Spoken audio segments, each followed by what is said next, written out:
Acho, pode ir.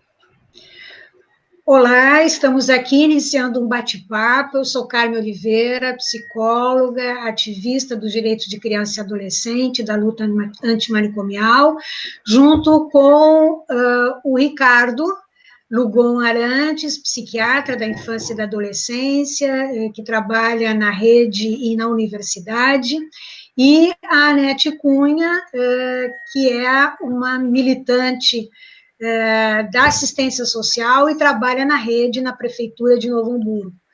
Nós vamos falar sobre a convergência de duas lutas no 18 de maio, né? O tema da reforma psiquiátrica e do enfrentamento da violência de crianças e adolescentes. Por isso que o título desse nosso bate-papo é Desinstitucionalizando e Fazendo Bonito. Né? O Fazendo Bonito é o slogan, o chamamento da campanha que o Movimento da Infância criou para este tema. Nós combinamos de que eu vou dar um iniciozinho, né, do nosso bate-papo a partir de uma ideia-chave, né, já que a gente está em tempos de pandemia, né, da Covid-19, de pautar a violência sexual de crianças e adolescentes também como uma epidemia, né? E mais concretamente como uma pandemia, né? Esta é uma ideia desenvolvida por um epidemiologista americano, Gary Slutton, e ele sugere, né, que a gente utilize o termo da violência sexual como uma pandemia por dois motivos básicos, né? Primeiro, pelo fato de que a violência sexual de crianças e adolescentes, ela está presente em todos os continentes, né? É uma violência mundializada, digamos assim, né? Inclusive com uma alta prevalência. Um estudo recente da Organização Mundial de Saúde apontou que metade das crianças e adolescentes, né, estão envolvidas com algum grau, né, de violência sexual durante este período da infância e da adolescência, né? E ele também diz de que a violência sexual ela tem um alto grau de contágio, né? Ou seja, uma possibilidade de transmissão, né? Não é um vírus, né? Mas a gente sabe, por exemplo, que maus tratos na infância aumentam as probabilidades de que na adultez esse agressor seja tanto um agressor da violência doméstica, quanto, inclusive, de aumentar os riscos do seu ingresso na criminalidade, né?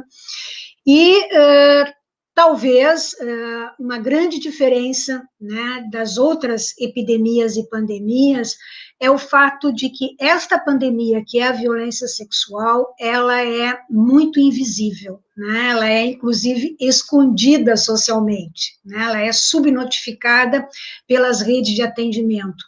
E é um pouco a partir desta ideia que eu gostaria de escutar vocês dois, especialmente, que estão aí na ponta, né, em rede de atendimento.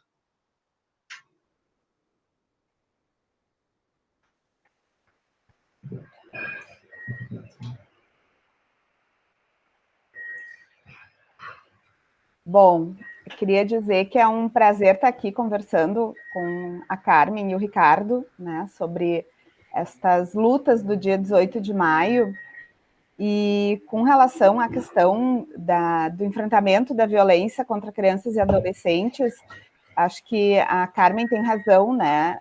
A gente pode falar de uma pandemia considerando que a questão da violência sexual não é uma coisa nova, não é nem do nosso tempo, né? É algo que acompanha a história da humanidade e que a gente vai encontrar em todas as classes sociais e vai encontrar em todos os lugares do mundo, né? E eu comecei a trabalhar com essa questão do enfrentamento da violência sexual quando o governo lançou, no início dos anos 2000, o programa Sentinela, depois virou o Serviço Sentinela, né? Então, teve, naquele período, todo um esforço do governo federal, a partir, né, da nossa Constituição de 88, do Estatuto da Criança e do Adolescente, e ali nos anos 2000, com a implantação do Serviço Sentinela, todo um esforço para se criar, né, um programa que tinha vários eixos de atuação nesse enfrentamento, né, desde o eixo de mobilização da comunidade para esse assunto, de campanhas de prevenção, até o eixo do atendimento das crianças e as suas famílias, né, até o atendimento propriamente dito, a responsabilização dos agressores. E a gente teve um grande, digamos assim, um grande aporte de recursos, inclusive, né, com equipes e recursos financeiros para esse enfrentamento, para essa... Na época, a gente viveu a CPI, que investigou a questão da violência e da exploração sexual de crianças e adolescentes. Então, a gente teve no Brasil um movimento bastante interessante no sentido de criar redes para esse enfrentamento, não é?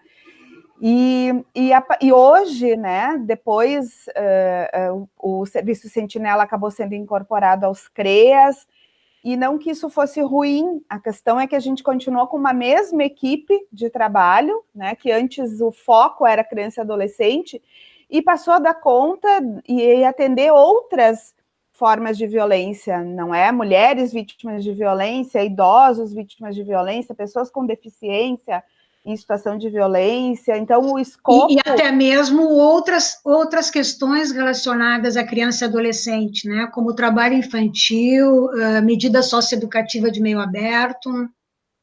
Exatamente, e todos públicos vulneráveis e que precisam desse atendimento, sim, né? A questão é que não houve uma proporcionalidade em termos de equipes técnicas, equipes de trabalho para isso, e nem aporte de recurso financeiro, né?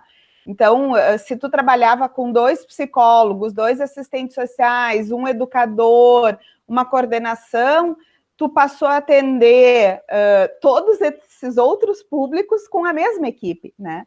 E aí é óbvio que isso fragiliza o atendimento, né? Tanto da questão das crianças vítimas de violência e abuso sexual, como dos outros públicos também, né? Então, hoje, a gente tem a impressão que a gente teve um boom, no sentido, né, um avanço bem significativo no início dos anos 90, no início dos anos 2000, até 2010, por aí, e hoje parece que a gente está vivendo, né, até mesmo com a PEC da contenção ali, da limitação dos gastos públicos, a gente está vivendo com maior dificuldade para fazer esse trabalho para quem está na ponta, né? E todo aquele investimento que a gente precisa continuar fazendo naquilo que a gente chama de rede de atendimento, né? A gente tem Conselho Tutelar, Conselho dos Direitos da Criança e do Adolescente, Judiciário, Ministério Público, as próprias políticas, né? Os serviços das políticas da assistência, da saúde, da educação. Isso tudo se criou uma rede que precisa trabalhar em conjunto para que a gente tenha efetividade na proteção da criança vítima de violência, né? E no amparo e apoio às suas famílias, né?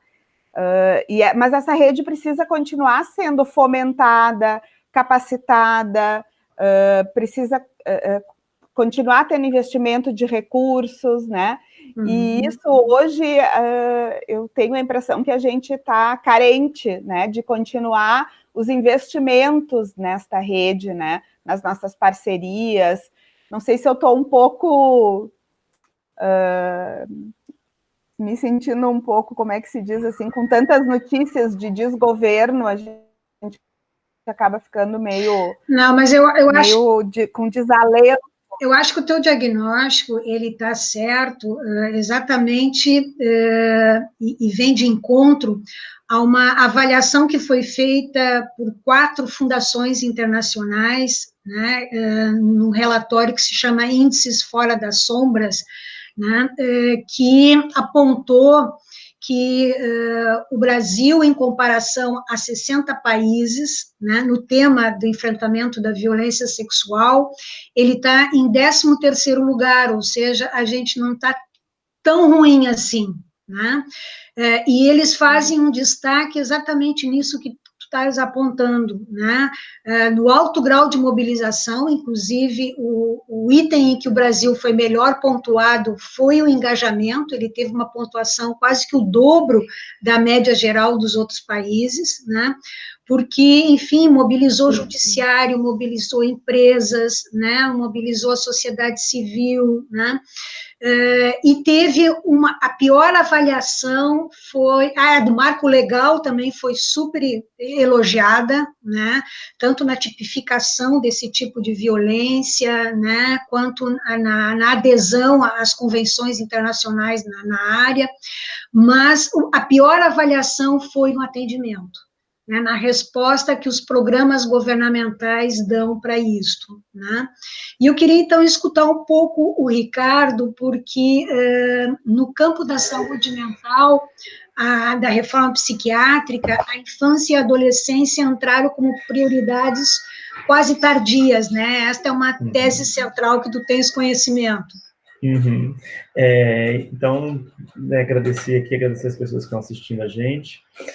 Eu queria começar, então, falando do outro 18 de maio, dos 18 de maio irmãos aí, da reforma psiquiátrica. Eu acho que o tema tem a ver com violência também, né? Tem a ver com violência, Estado e proteção, né? No caso da reforma psiquiátrica, é um movimento para diminuir a violência do Estado sobre o sujeito, sobre o dito sujeito louco, que, como as crianças também são historicamente sujeitos sem voz, né? Então, os temas estão muito entrelaçados, e na interseccionalidade, quer dizer, na ideia de uma criança louca, essa expressão pode parecer estranha, mas a criança usuária do serviço de saúde mental, né, veio a ser tardiamente, tem sido assim com as políticas de infância como um todo, né? Então, a nossa querida Cristina Ventura, quando diz e denuncia sistematicamente nos textos de que a saúde mental chegou tardiamente nas políticas de infância, é muito importante a gente prestar atenção nisso, né? Você já tinha um importante amadurecimento da ideia de reforma psiquiátrica quando parece que alguém ali em 2001 lembra, e as crianças, né?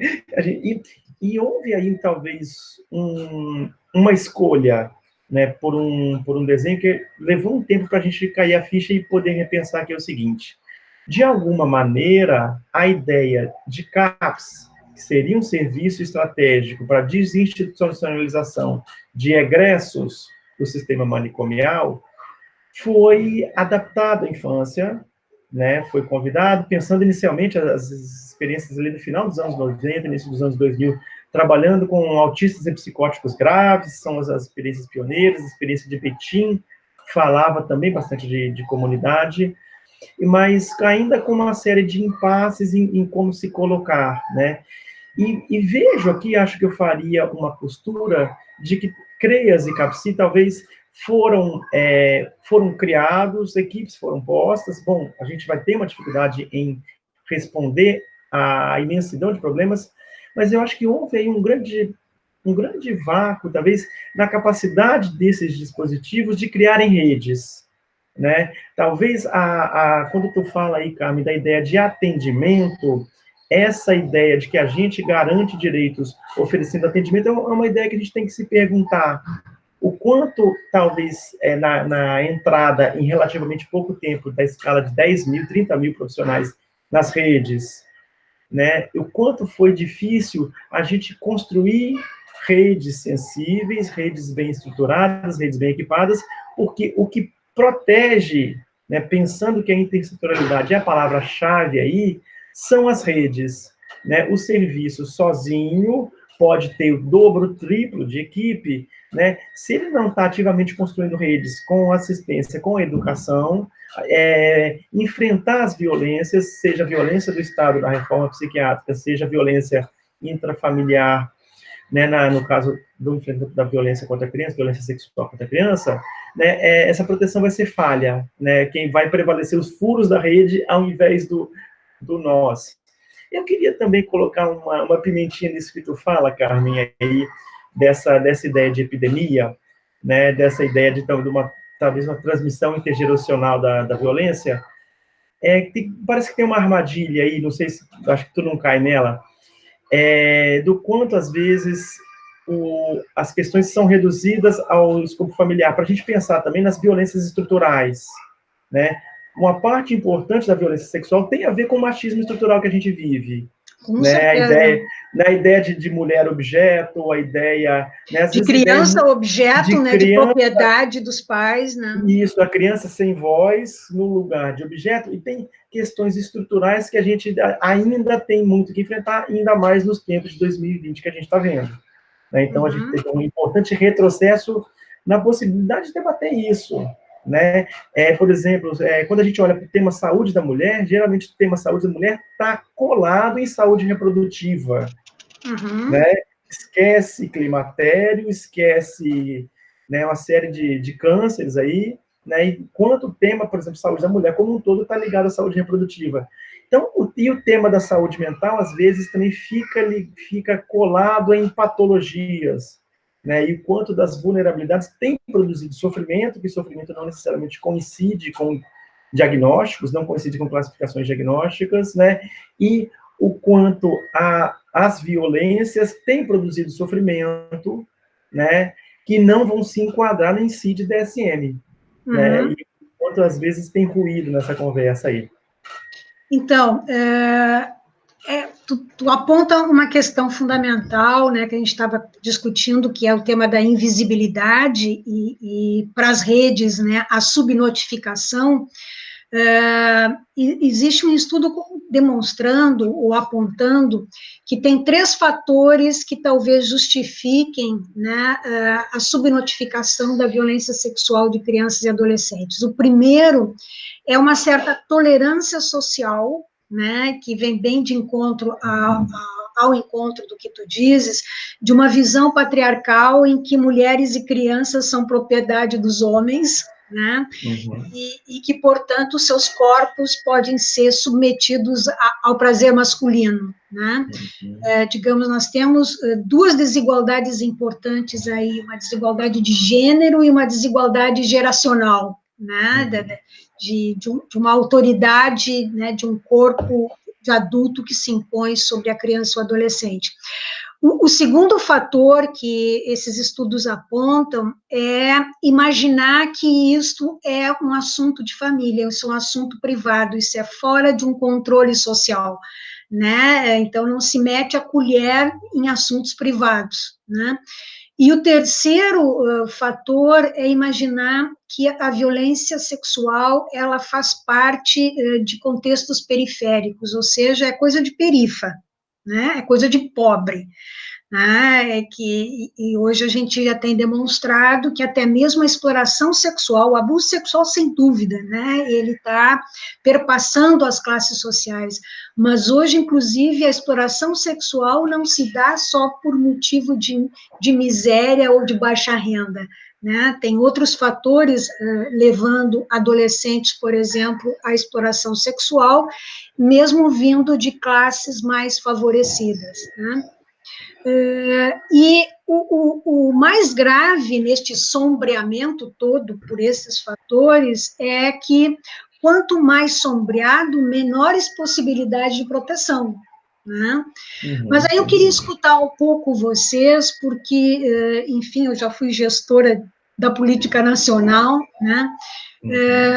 E a gente sempre tentou não fazer inflexão de que a informação necessária, ela é a denúncia, né? Quer dizer, a denúncia, ela é importante, a notificação compulsória, né, nas redes de saúde, de assistência social, são importantes, mas existem outras formas de detecção, né, que não é apenas a denúncia. Queria escutar um pouco vocês sobre isso. A gente vinha falando agora, né, antes da gravação, desse desafio aí, né? Eu acho que a gente tende a concordar de que há duas frentes de trabalho diante de uma situação de uma criança sofrendo violência, a frente do cuidado e a frente vamos dizer, da investigação. E a gente concordou ali que tem uma hipertrofia na visibilidade dos processos de denúncia e responsabilização, né? Então, aquele processo de conselho tutelar, encaminhem para o Ministério Público, né? A delegacia. Para a delegacia, as cenas de prisão, de algema, de afastamento. De destituição do poder familiar. Do poder familiar, etc. E isso parece que também produziu uma certa atrofia da capacidade da gente produzir redes de cuidado, né? Não é raro ver trabalhadores da saúde implicados, envolvidos no processo de responsabilização, né? Às vezes até produzindo ações redundantes, não que a redundância não seja interessante, nas redes de cuidado precisa ter redundâncias, né? Eu estou com um pequeno aqui também, né? Tá dando oi? Beleza. Oi. Então, uma redundância de ações, quando a gente tem perdido a capacidade de disparar redes de cuidado, né? O quanto a saúde, muitas vezes tomada pela pressão diagnóstica, pela pressão de responder às filas, né? Acaba um pouco esvaziando a capacidade de tecer redes de cuidado em articulação com a assistência. Esse é um dos pontos importantes. Outra coisa que a gente falava agora há pouco também é a ideia de notificação. Eu gosto de falar de notificação, da diferença entre obrigação e responsabilidade, né? Não é raro a gente encontrar os trabalhadores falando, essa é a minha obrigação, como algo automático, algo externo, né? E eu gosto de convocar a responsabilidade, que é algo que vem de dentro, assim, né? Então, a gente tecer redes cuidadoras e responsáveis parte do princípio de eu posso também fazer a minha obrigação, mas a minha responsabilidade é construir uma rede de cuidado que torne possível, talvez, o afastamento do agressor, mas que haja um fio de continuidade aí na capacidade de escuta e na capacidade de ajudar essa criança, né, a superar ou a conviver com menos problemas decorrentes dessa violência. Eu acho que tu traz uma coisa agora no final da tua fala, né, Ricardo, bem importante, que é essa capacidade das redes de escuta, né? Porque às vezes a gente está tão preso aos protocolos, à responsabilização dos agressores, né? Como tu estava falando antes, mas tão preso aos protocolos, às nossas tarefas, né? Enquanto rede de atendimento, ali enquanto serviço, sempre num excesso de demandas, né, para dar conta, e a gente entra um pouco nessa loucura que a gente vive hoje. É uma loucura quase cartorial, né? Excelente expressão, loucura cartorial. E aí o que acaba ficando é isso, né? Essa capacidade de uma escuta mais individualizada do que aquela situação está posta, né? Porque a gente sim, trabalha com generalizações para poder pensar em políticas para os fenômenos, né? Então, abuso sexual, a gente vai construir tais fluxos. Mas cada situação, ela tem as suas peculiaridades, cada família tem o jeito que, onde a situação de violência aconteceu, tem as relações que se estabeleceram ali, né? Para que aquela violência pudesse acontecer e não tivesse uma proibição daquela violência, e isso está tanto no nível familiar quanto no nível comunitário, onde aquela família está inserida, né? Uma situação abusiva, ela acontece porque também não houve uma família e uma comunidade protetiva que conseguiu, que acabou falhando na proibição daquela violência, né? E cada situação tem as suas individualidades, as suas peculiaridades, a sua singularidade, para falar um termo melhor, né? E às vezes essa escuta mais singular daquilo que seria efetivamente algo que possa cuidar e proteger aquela criança e aquela família, às vezes isso se perde no protocolo, né? E a rede, acho que o Ricardo traz uma coisa, a Carmen também, né, bem importante, assim, essa rede, ela é orgânica, ela precisa funcionar, e às vezes a rede, ela serve muito mais para fazer as famílias e as crianças, né, junto, circularem entre os serviços, e isso é uma questão que eu venho me questionando já há um tempo, né, A gente faz as famílias irem para o Conselho Tutelar, irem na delegacia, irem no CAPS, irem no CRAS, irem para o CREAS, elas vão no CAPS-AD, elas vão no CAPS-I, elas vão lá na escola, então, assim, elas circulam o tempo todo em diversos serviços da rede, elas vão lá na audiência, no Poder Judiciário, e onde é que elas são escutadas na sua singularidade, e qual é o serviço que vai conseguir fazer um plano, um projeto de cuidado para aquela criança e para aquela família, a partir das demandas e das singularidades de cada caso, né? E existem essas singularidades. Então, às vezes, eu acho que a nossa escuta se perde e o nosso trabalho acaba não sendo efetivo por isso, né? Porque a família circula em tantos espaços diferentes, ela ouve tantas orientações, porque a gente ainda trabalha na lógica de que são os profissionais que sabem mais sobre a vida de cada um do que o próprio sujeito, né? Então, esse pensar junto, esse pensar estratégias de cuidado e de enfrentamento, e de enfrentamento mesmo para a situação de violência, colocando a criança e a família como protagonista desse cuidado e pensando junto, eu acho que isso ainda é um desafio para as redes, né, e para o nosso trabalho enquanto políticas públicas, né, essa costura onde a gente vai estar pensando junto, a partir da escuta de cada caso, naquilo que vai ser mais efetivo, né, e quais políticas a gente precisa acionar, porque a gente esquece da política da habitação, a gente esquece das políticas de geração de renda, e que também estão implicadas, né, porque a violência, como a gente estava falando antes, né, ela também tem uma questão estrutural, ela também tem uma questão do patriarcado envolvido, da dependência financeira, é uma complexidade que precisa ser escutada e enfrentada para a gente fazer o enfrentamento da violência contra crianças, né? Anete, eu queria pegar um gancho aqui, Carmen, se me permite. Essa cena que tu conta é bastante trivial, né, das famílias fazendo esses itinerários caóticos aí. Isso, para mim, fala da inexistência de uma rede aí, né? É um lugar comum, a gente fala rede o tempo inteiro, e na maioria das vezes as pessoas acreditam que a rede é a mera existência dos serviços, né?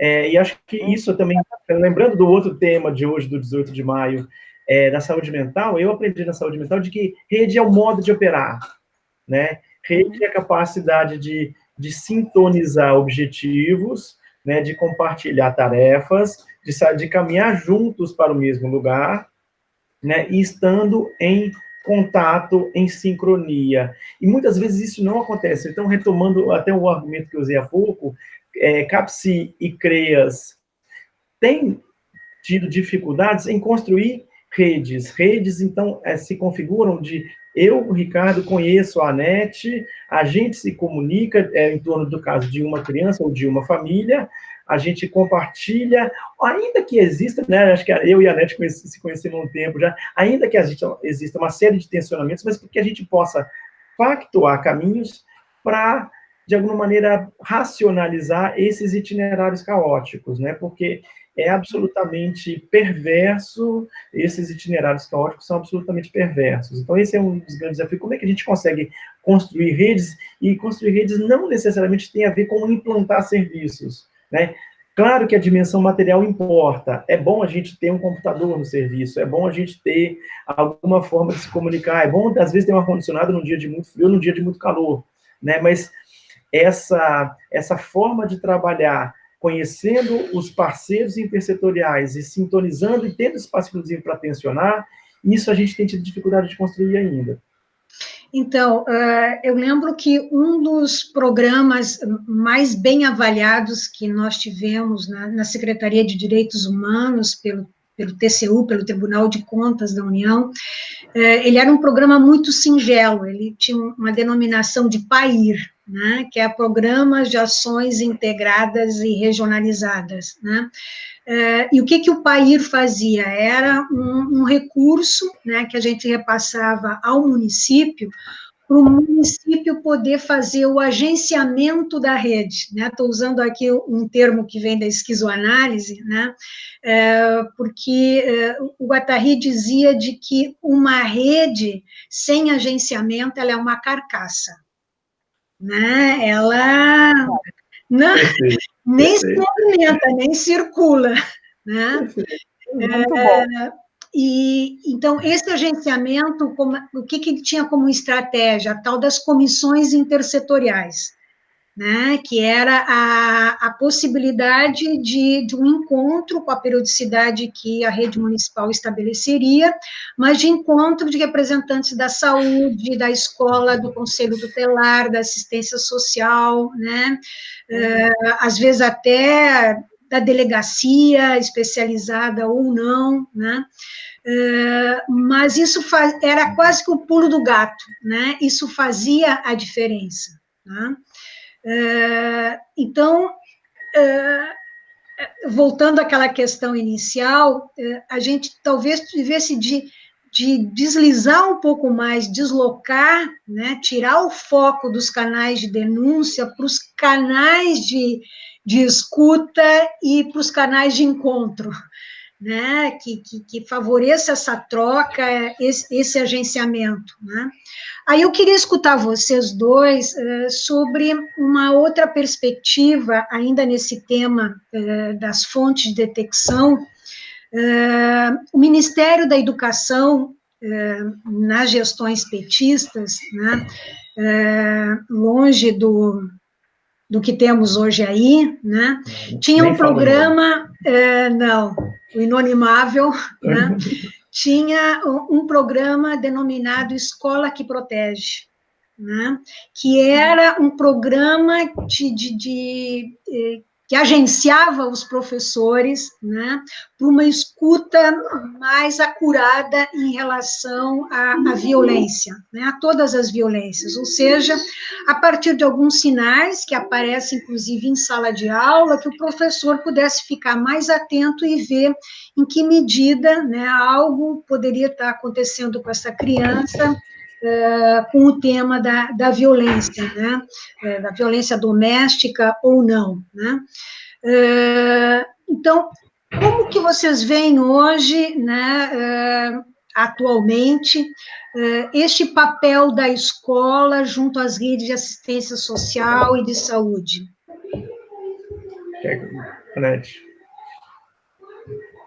Pois é, eu lembro desse programa, Carmen, Escola que Protege, me lembro até agora tu falou, me veio na memória o guia, tinha um caderno, né, com esse material, assim, que foi disponibilizado para as escolas, e a gente teve acesso, na época, no Serviço Sentinela, a esse material, e sim, né, era isso, tinha uma espécie de... Tinha um investimento e uma capacitação nos profissionais da educação para comporem a rede junto, né, e estarem atentos a estes sinais, né. E lembro também das comissões, né, aqui no município a gente chegou a criar a Comissão de Enfrentamento à Violência Sexual contra Crianças, a comissão do PET, do trabalho infantil, tinha várias comissões, e hoje elas estão meio enfraquecidas, né, assim, isso foi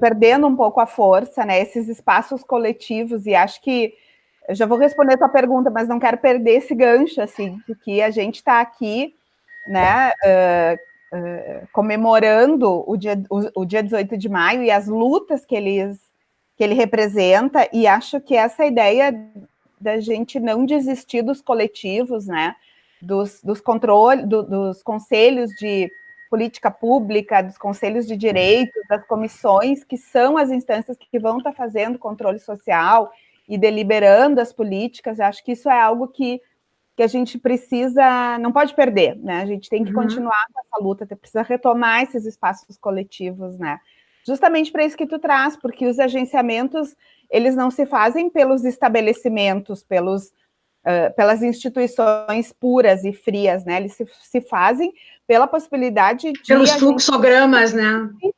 E o fluxo entre as pessoas que estão ali compondo trabalhos, né? E eu acho que a escola é isso, ela é um grande parceiro, mas ela precisa estar engajada nessa luta, né? E nesses espaços coletivos. E acho que isso se enfraqueceu um pouco, né? A escola também, como um espaço que hoje não consegue mais participar tão efetivamente das comissões, dos espaços coletivos, né? Sim, mas é que os professores também viraram inimigos dos moralistas, né? Exatamente, exatamente. Então tem um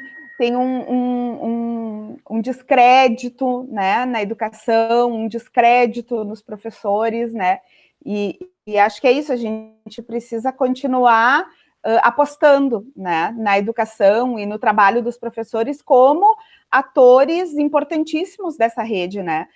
Muitos dos casos das denúncias e das pessoas que as crianças se sentem à vontade, com confiança para denunciar suas situações de violência, são para os professores, é na escola, né? Ele é aquela pessoa que é a referência para a criança, com quem a criança está todos os dias, né? Ele se torna uma pessoa de confiança. Então, acho que a gente tem esse trabalho aí, né, de continuar apostando nos professores como atores dessa rede, né? Uhum. Ricardo?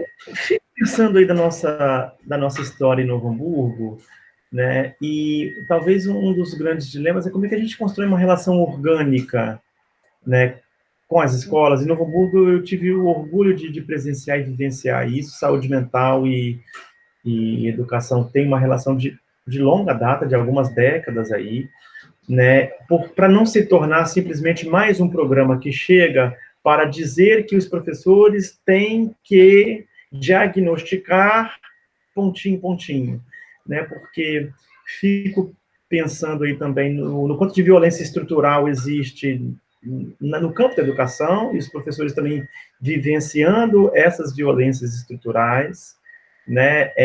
Gosto de pensar a perspectiva da necropolítica como um projeto, né? Então, a necropolítica também, os professores vivenciando em carne e osso isso diariamente. Então, o quanto você precisa de uma relação orgânica, que pressupõe uma relação de confiança e parceria, para poder fazer isso se viabilizar. No Hamburgo, a gente tem aí, historicamente, as reuniões de rede, são reuniões dos territórios, de fragmentos da cidade, que tem mais de décadas se encontrando, então ali dá para apostar em fios de uma relação de muita confiança, também não dá para exagerar no otimismo, mas no Hamburgo tem essa história aí para contar.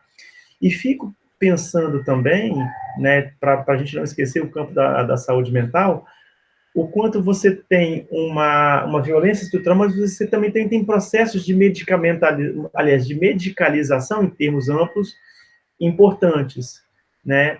Em medicalização, a gente vai ver não só o fato dos professores estarem fazendo uso de psicofármacos, mas a própria lógica de conceber dificuldades de aprendizado, por exemplo, como a patologização. Como problemas cerebrais, né, a cerebralização, a patologização dos fenômenos de aprendizado, e às vezes você tem medicalização das violências.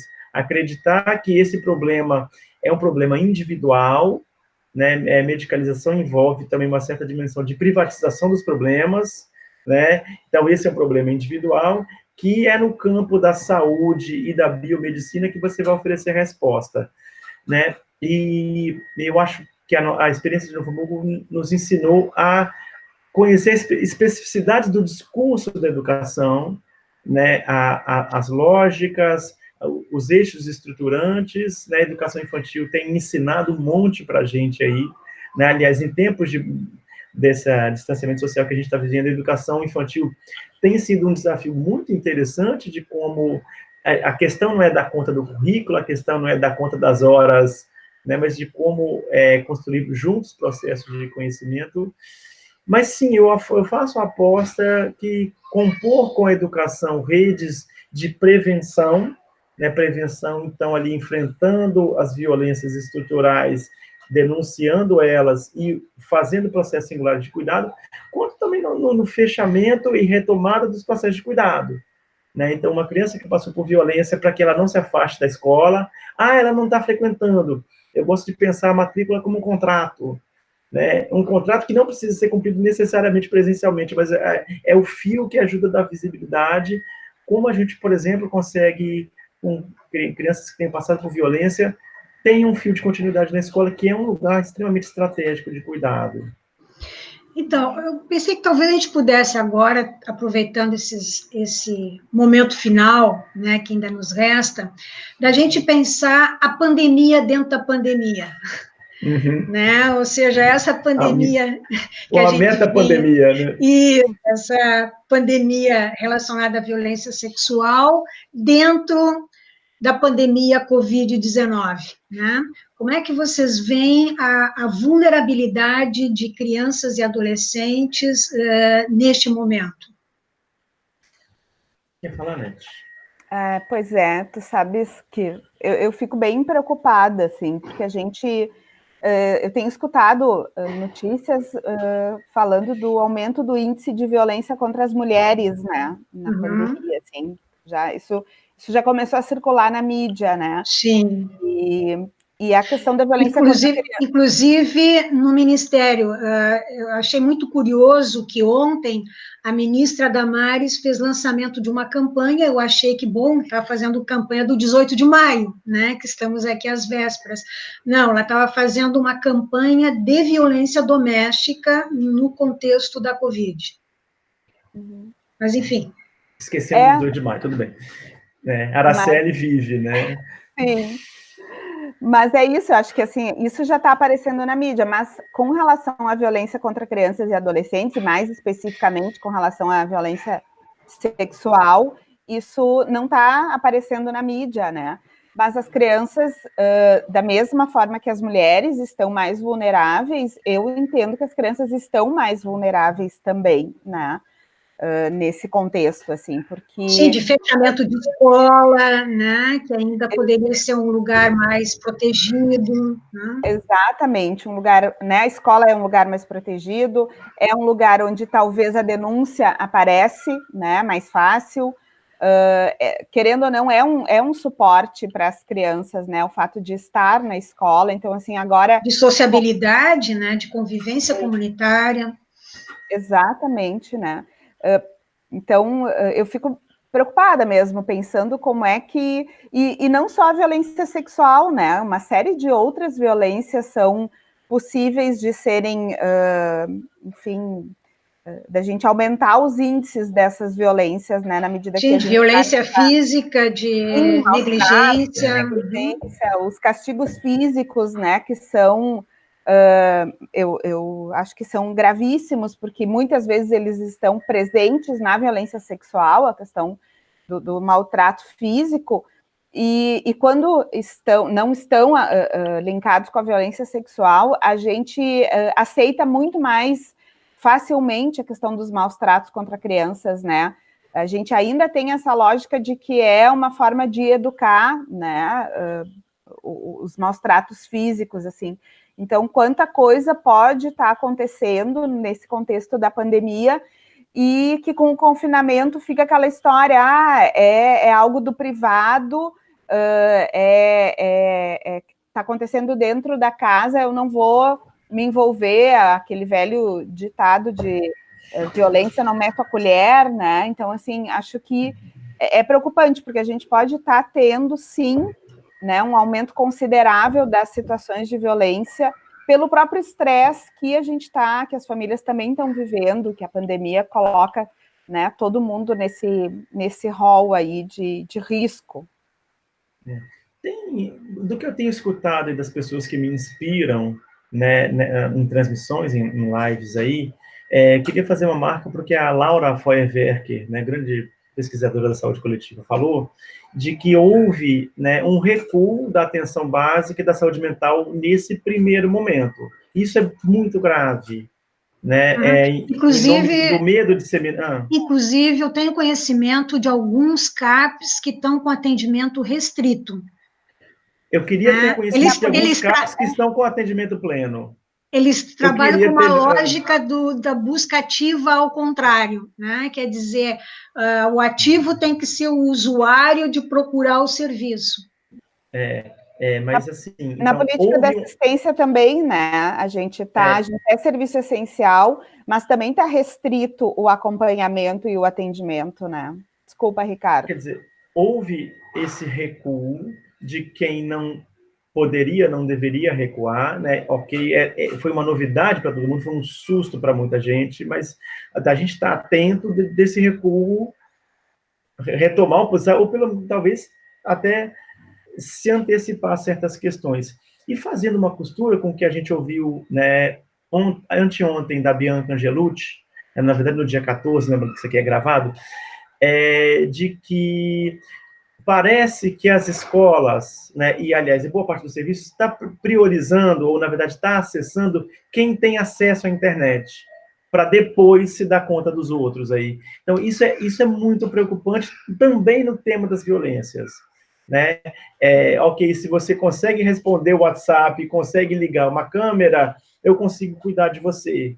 Né? E pensar que não é só ter acesso ao celular, a gente tem um mundo aí onde tem o objeto, sim, mas ter uma capacidade de conexão, saber usar, ter tempo para usar, ter clima para usar, envolve uma série de pressupostos que não estão dados para a gente. Então, enquanto a gente consegue convocar as redes a sair do recuo, né, de poder tomar certas frentes, de que os processos também não entrar nessa onda de que os trabalhadores de saúde são heróis, isso é perigosíssimo, estou muito preocupado com o que está se pintando de enfermeiros e médicos como super-heróis, isso é mortal, né? Mas de que os processos de gestão também forneçam novas ferramentas de retaguarda, de testagens, de EPI, para que esse recuo ceda e que a gente consiga cuidar das famílias que vão se tornar ainda mais vulneráveis.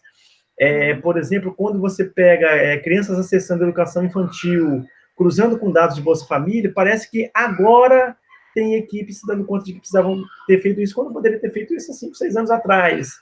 Né? E quando você cruza, você encontra baixas coberturas, e famílias que conseguiram cumprir todas as exigências do Bolsa Família, que não são poucas, né, recebendo e que estão fora de escola, que sequer tem matrícula. Né? O quanto as redes precisam retomar esse processo de gestão, precisam da retaguarda para isso. Esse é um dos desafios dessa meta-pandemia que a gente está vivendo aí, né, Carmen?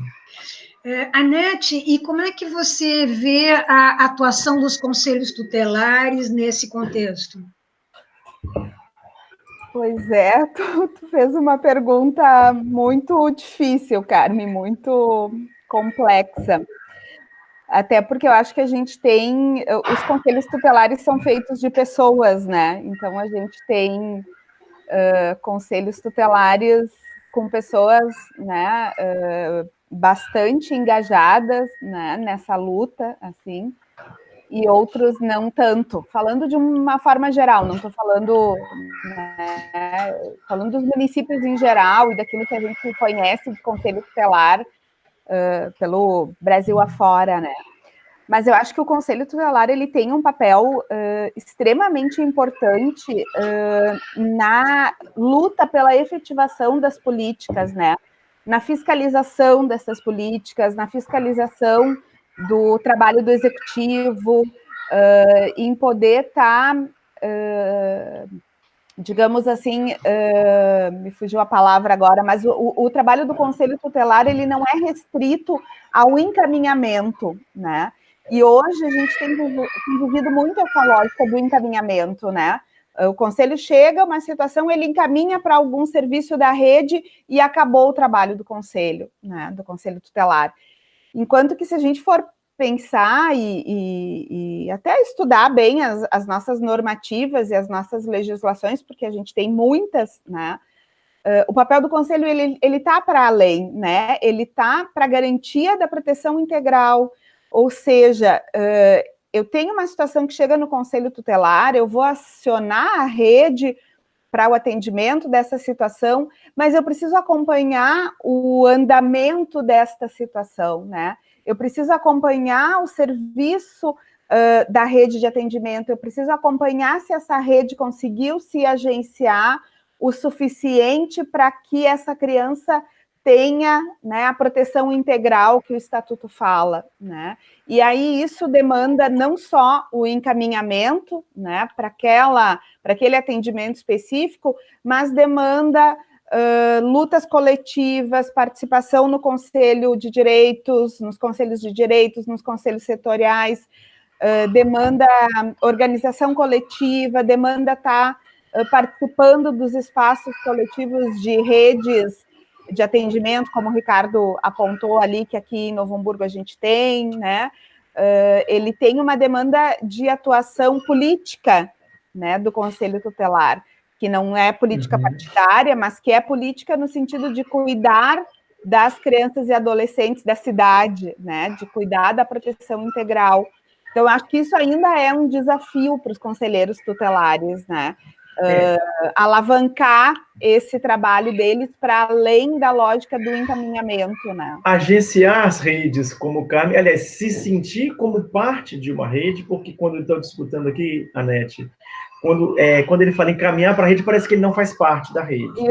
Isso. Né? Então, como se ele fosse externo às redes, então ele também ser um agenciador de redes.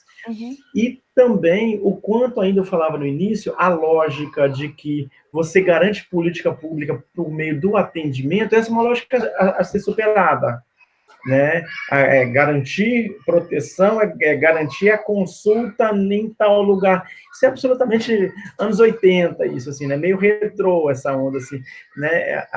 Muito ao longo das últimas décadas, ensinou que o trabalho em redes, onde você tem um certo apagamento da especialidade, porque quando você tem a coisa muito engessada, o psiquiatra faz isso, o psicólogo faz isso, o assistente social faz isso, você não produz cuidado, né? Você tem algum apagamento, também não vou entrar numa coisa meio Gilberto Gil, de que é tudo e nada é nada, não dá para entrar por aí, mas de você ter a ideia de campo, que é muito cara na saúde coletiva, de que há atribuições sobrepostas e que trabalhadores de diversos setores podem fazer uma escuta sensível e convocar outros parceiros em torno daquele caso, né?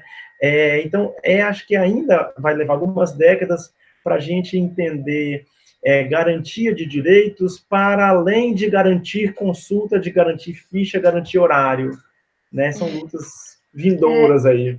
Ricardo, tem uma coisa mais retrô ainda, né? Foi uma afirmação recente feita pela ministra Damares sobre os conselhos tutelares no tempo de Covid, que foi convocar este exército de soldados.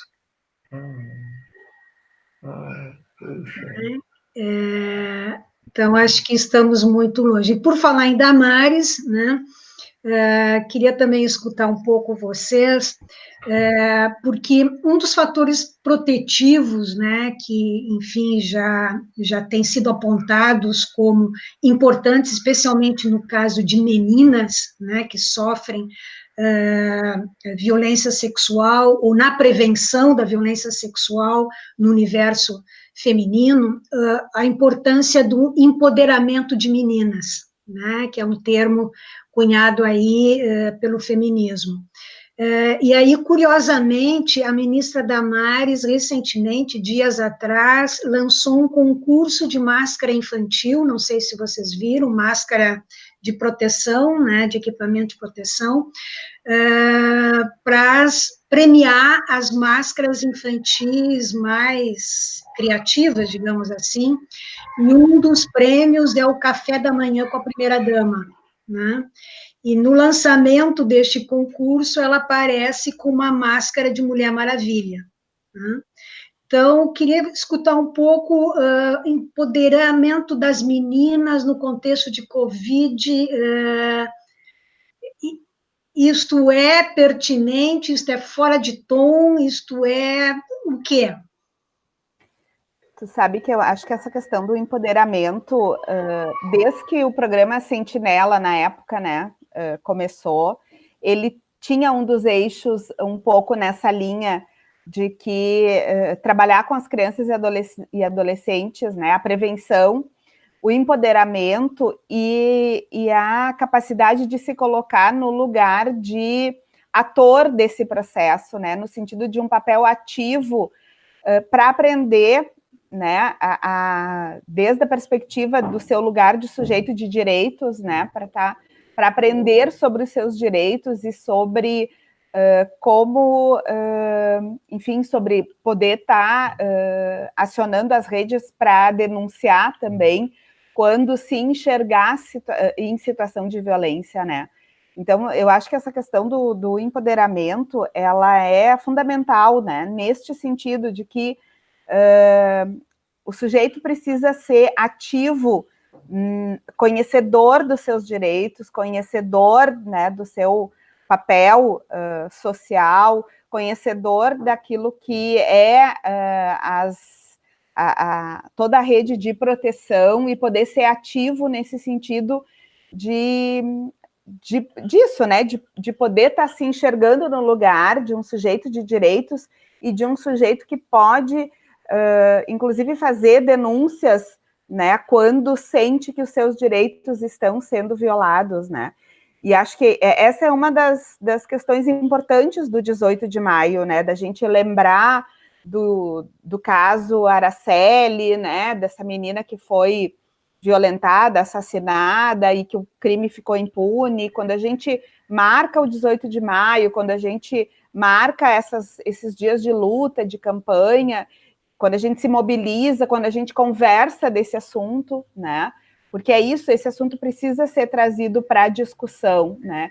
E ele está colocado nessa linha da garantia dos direitos humanos, né? Onde as crianças precisam ser protagonistas dos seus direitos, né? Acordamos hoje, dia 14, com uma notícia de uma jovem, né, vítima de feminicídio, né, aqui no interior do estado, né, cidade de Novo Hamburgo, bastante triste, são dias difíceis. Carmen, nessas horas, quando eu escuto essas notícias, eu invejo os homens de preto que tinha aquela maquininha que apagava a memória, ou eu dou muito valor ao verbo desver, eu adoro esse verbo. Tem certas coisas que eu queria desver, tem certas coisas que eu queria desouvir. Essa notícia foi uma das quantas. Eu, no lugar de homem e dos meus, não vou dizer dos meus machistas, mas do como me construí, eu tenho muito cuidado quando entro nesse tema, e o tema do empoderamento é um tema bastante delicado, porque, de novo, a figura do herói, né, da Mulher Maravilha, uma figura norte-americana, figura colonialista ainda, como se não tivéssemos heroínas brasileiras, e, portanto, as mulheres negras têm sido esquecidas aí na história, e fico pensando como é que a gente faria uma transmissão intergeracional, né, dos lugares de fala, né, quanto nós, homens brancos, praticamente a gente precisa construir o recuo desses lugares, até como ministra, talvez é uma das poucas ministras, acho que são 2, 3 no máximo, né? Então, isso e que não é general, né? E que não é, né? Que não pertence à hierarquia das Forças Armadas. Então, eu prefiro não me alongar, eu prefiro desejar comprar um dia aquela maquininha para poder apagar da minha memória certas lembranças. Bom, eu acho que a gente já está se aproximando do final, né? Eu acho que o nosso desejo, imagino que esteja falando também por vocês dois, é de continuar desinstitucionalizando e fazendo bonito, né? Não sei se vocês conhecem a história do Faça Bonito, né? Foi numa apresentação feita pelos países no âmbito da ONU, né, onde tinha aquela apresentação de relatórios, de declarações, né, e tudo mais, e uma das adolescentes da África, usando da palavra, disse o seguinte: chega de ouvir vocês falarem bonito, façam bonito. Né? Então, eu acho que é bem por aí que a gente veio conversando aqui entre hoje. Espero que se alongue esta conversa por muito mais tempo. Bom ter vocês. Tá certo, gente. Obrigado às pessoas que estão assistindo a gente aí. Um 18 de maio de muita reflexão, né, de muito engajamento, que a gente possa servir como convite para que vocês sigam, para que a gente siga nas nossas lutas. Valeu? Isso aí. Isso aí. Valeu. Tchau. Tchau, pessoal.